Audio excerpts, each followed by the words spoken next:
Hello everyone. तो आज चलते हैं बिना किसी टाइम पास के अपने टॉपिक में। हाँ जी। तो हम देखने वाले हैं इस भयंकर सिचुएशन जो दुनिया गुजर रही है, इस भयंकर सिचुएशन से, इस वायरस से, इस पेंडेमिक दौर से। फिर भी एक फैमिली, न्यूजीलैंड की छोटी सी फैमिली जो खुश है, उन्हीं के बारे में आज जानने वाले हैं हमारे टॉपिक में।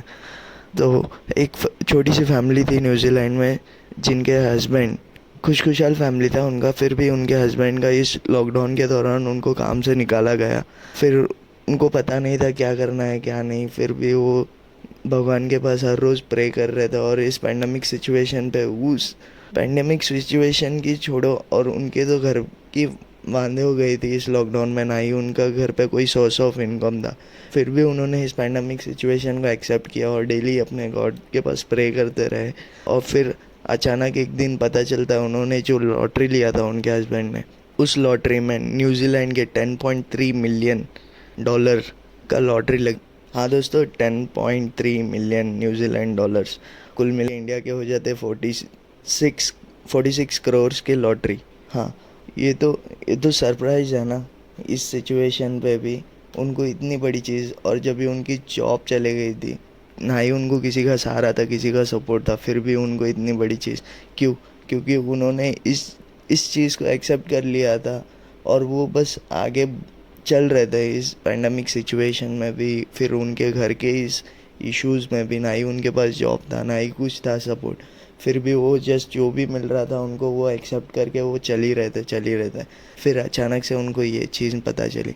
तो जब भी उनके हस्बैंड को ये चीज़ पता चलती है, तो उन्होंने क्या डिसाइड किया, अपनी वाइफ को सरप्राइज़ कर दे। तो उन्होंने क्या किया, वो लॉटरी जिस न्यूज़पेपर में डिक्लेयर होने वाली थी, तो उस न्यूज़पेपर को उन्होंने क्या किया, एक एनवलप में डाल के अपने किचन के टेबल पे जाके बैठ गए, डाइनिंग टेबल पे।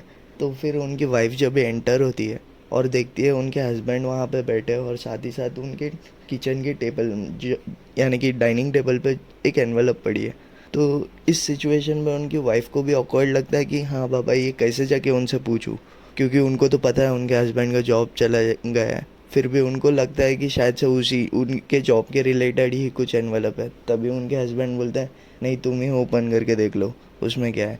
तो फिर जब भी वो एनवलप ओपन करके देखते हैं, उसमें है ना वो स्नैपशॉट लगा रहता है, जिसमें वो न्यूज़पेपर ने डिक्लेयर किया रहता है कि इन एक न्यूजीलैंड के छोटे से टाउन में रहने वाले को 10.3 मिलियन का लॉटरी लगा रहता है।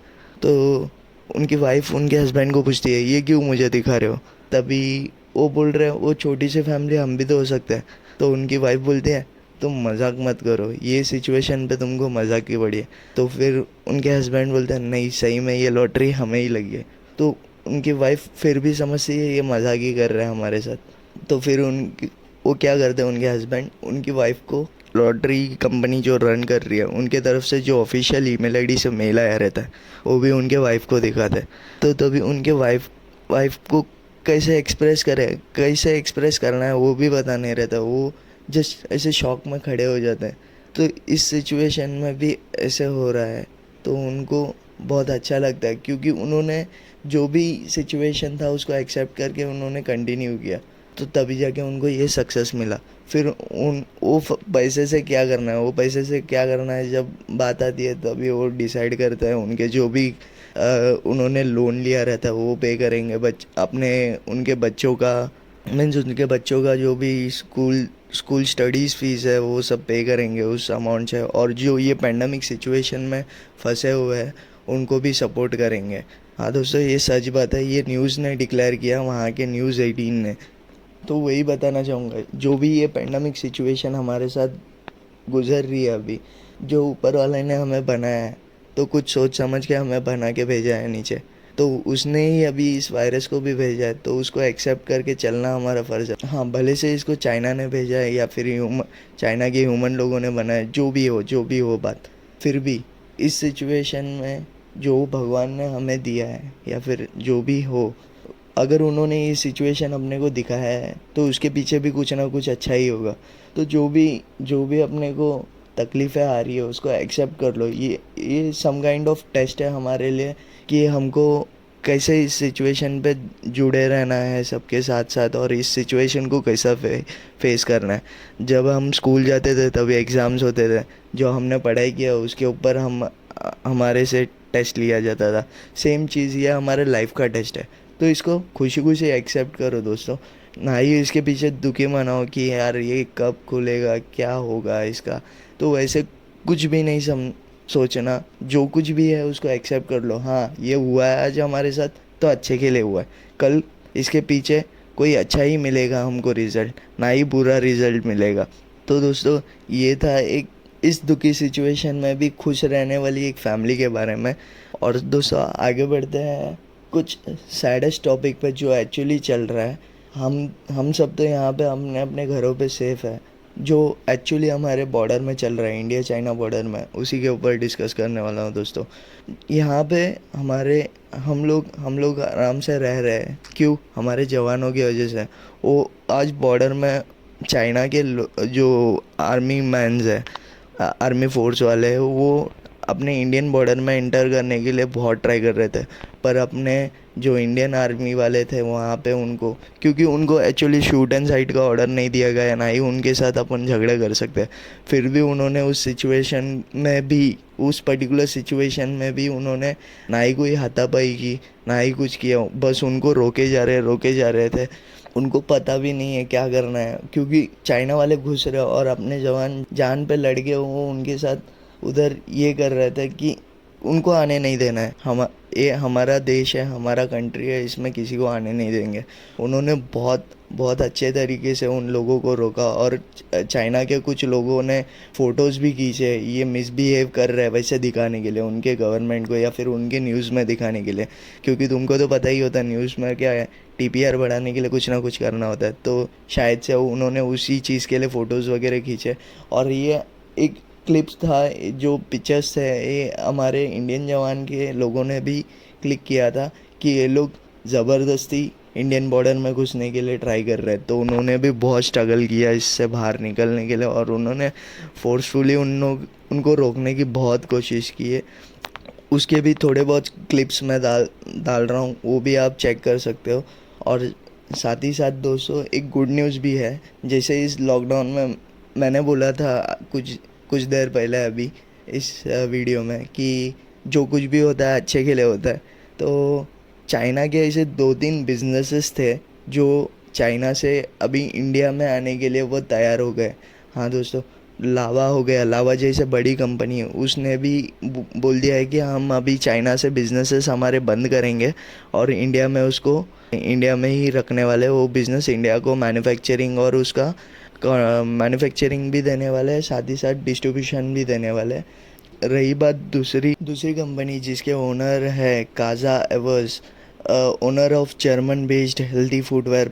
हाँ, बड़े बड़े फुटवेयर की ब्रांड है जर्मन की, वन ब्लैक्स के नाम पे, जिन्होंने भी ये डिसाइड किया है कि उनके जो भी शूज़ प्रोडक्शन है चाइना में जो बनते थे चप्पल्स, उनके जो मैन्युफैक्चरिंग होते थे शूज़ वगैरह, उसको भी इंडिया में लाने का वो भी डिसाइड किया है उन्होंने भी। और उन्होंने इनिशियली इन्वेस्टमेंट बताया 110 करोड़ का, उन्होंने इन्वेस्टमेंट दिखाया है इंडिया को कि ये क्रिएट करने के लिए। और ये रही बात दोस्तों, ये फेक न्यूज़ नहीं है। उनके टॉप ऑफिशियल्स, वो जो German based healthy footwear brand है, उसके टॉप मैनेजमेंट वालों ने ये डिसाइड किया है कि उस फुटवेयर्स को इंडिया में लाने के लिए, और उन्होंने बताया भी है, ये डिक्लेयर किया ऑफिशियली। तो दोस्तों जैसा मैंने बताया, कुछ चीज़ें हो रही है तो अच्छे के लिए हो रही है। अगर ऐसे सब बड़े बड़े कंपनीज अगर इंडिया में आ जाएंगे इस पेंडेमिक सिचुएशन में, अब तुम कहोगे अबे इस सिचुएशन में आके क्या मतलब है इसका। अरे दोस्तों, इसका कहना ये नहीं है कि इस सिचुएशन में आके क्या है। अगर ये सिचुएशन से हम बाहर निकल गए, जितने लोग बेरोज़गार हुए थे इस सिचुएशन में, उनके लिए नई कामकाज मिल जाएगी, उनको नए जॉब्स मिल जाएंगे। और सब अच्छे अच्छे ब्रांडेड कंपनीज़ है दोस्तों, सब इंटरनेशनल ब्रांड के कंपनीज़ है। अगर वो इंडिया में आ जाते हैं तो हमारे यहाँ पे 90% पॉपुलेशंस को जो जॉबलेस है अभी फ़िलहाल, और ये पेंडेमिक के दौर पे जो जॉबलेस हुए हैं, उनको भी साथ साथ जो जॉबलेस पहले से थे उनको भी ये सिनेरियो के बाद से अपने को जॉब्स मिलने के बहुत चांसेस है। तो यही है, जो भी भगवान अभी ये सिचुएशन में शायद से हमने से टेस्ट ले रहा है कि हम कैसे ये सिचुएशन को पास कर रहे हैं, या फिर कैसे हम ये सिचुएशन से निकल रहे, या फिर ये दौर से निकल रहे। तो उसके लिए उन्होंने शायद से ये छोटा सा टेस्ट रखा रहेगा, जिसको हमको एक्सेप्ट कर लेना चाहिए और खुशी खुशी एक्सेप्ट करके इसके आगे क्या करना है उसके बारे में डिसाइड करना चाहिए। ना ही भगवान को दोष देना चाहिए, साला भगवान भी देख रहा है बस ऊपर बैठ के। ऐसा नहीं सोचना चाहिए सर दोस्तों। जो भी उन्होंने दिया है, जो भी वो कर रहे हैं, तो अपने अच्छे के लिए कर रहे हैं। तो शायद से इस पैंडमिक सिचुएशन के बाद हम एक न्यू इंडिया को देखेंगे जो डेवलप हो रहा है अच्छे।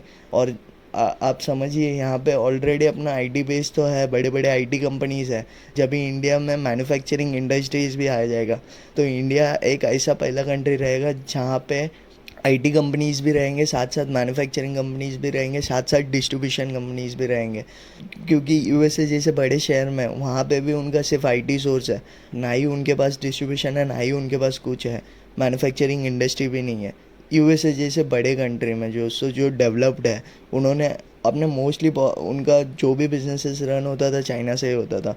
जो उनका मैन्युफैक्चरिंग था, जो उनका डिस्ट्रीब्यूशन वाला था, जो कुछ भी होता था वो चाइना से ही होता था। पर ऐसे सिचुएशन में अभी इंडिया सब सब कंट्रीज़ में से अलग दिखेगा, जिसके पास आईटी बेस तो है, स्ट्रॉन्ग आईटी बेस, साथ ही साथ मैन्युफैक्चरिंग इंडस्ट्री भी रहेगा। तो कितनी अच्छी बात है ये हमारे लिए। तो सबको यही रहेगा कि इस पैंडमिक सिचुएशन को एक्सेप्ट कर ले, और जो भी हो रहा है हम हमारे गवर्नमेंट को सपोर्ट करेंगे इस पैंडमिक सिचुएशन में, ताकि हम जल्द से जल्द बाहर निकलेंगे। उसके लिए अपनी अपनी पूरी यूनिटी दिखाएंगे, पूरी ताकत लगा देंगे इस पैंडमिक सिचुएशन से बाहर निकलने के लिए। और साथ ही साथ हमारे जो भी आने वाले फ्यूचर जनरेशन रहेंगे, वो भी एक नई इंडिया को देखेंगी। ठीक है दोस्तों, तो इसी के साथ आप सभी लोगों से विदा लेता हूँ। मेरे प्यारे देशवासियों, always stay blessed and stay safe. Thank you.